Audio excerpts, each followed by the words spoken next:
So hi everyone, welcome back. It's CS3244 Machine Learning, and this week it's week 12.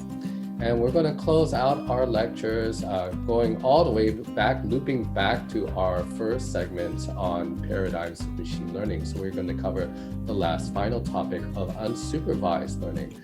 And for that, we have another guest star from our own faculty. Please welcome Professor Arnab Bhattacharyya. So Arnab, could you introduce yourself for us? Hi everyone, thanks for this fun opportunity. I'm Arnab. I'm an assistant professor at the School of Computing. I joined NUS in late 2018, so it's been about 2 years for me in wonderful Singapore.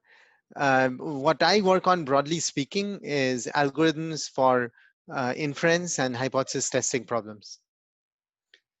So everyone, please recall what we mean by unsupervised learning, right? So we have typically a data matrix capital X, right, which has all of our instances. And in supervised learning, we have our Y, our answers. But of course, for unsupervised learning, we don't have that, right?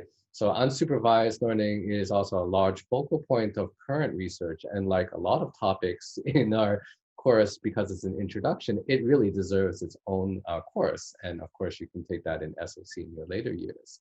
But let's turn to Arnab. So Arnab, perhaps you can describe to us why unsupervised learning is such an important area. Sure. Unsupervised learning is really machine learning in the wild. It's the way we humans typically learn about the world. By the time a child turns 1, they can already associate clouds and rain. They can tell that water is more like milk than French fries. They realize that shaking the toy causes the rattling sound and not the other way around. And most of this is without any supervision. Supervised learning is really a very special orchestrated process where there's a teacher who's actively guiding the learning process. Right. So, when we talk about unsupervised learning, there are many different topics, but can you help us narrow down for our students, what do you think is the most important parts of the lectures that we'll see? Sure. One crucial point is the importance of models. So the way unsupervised learning is typically cast is that is as a problem of learning a probability distribution that best resembles the input data distribution. But realistically, you can't hope to learn an arbitrary distribution. So you have to make an assumption about the form of the probability distribution, a so-called statistical model. And the choice of the statistical model is crucial because not all data distributions can be described by the same models.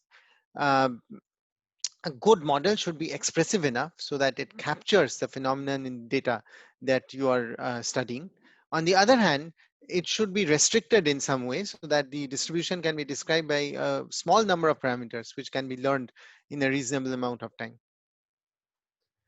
Right. Thanks, Arnav, for that description. So learners, again, recall your bias variance lecture and all of the regularization that we covered, having the right parameters and having not too many, and just having the Goldilocks zone is very important.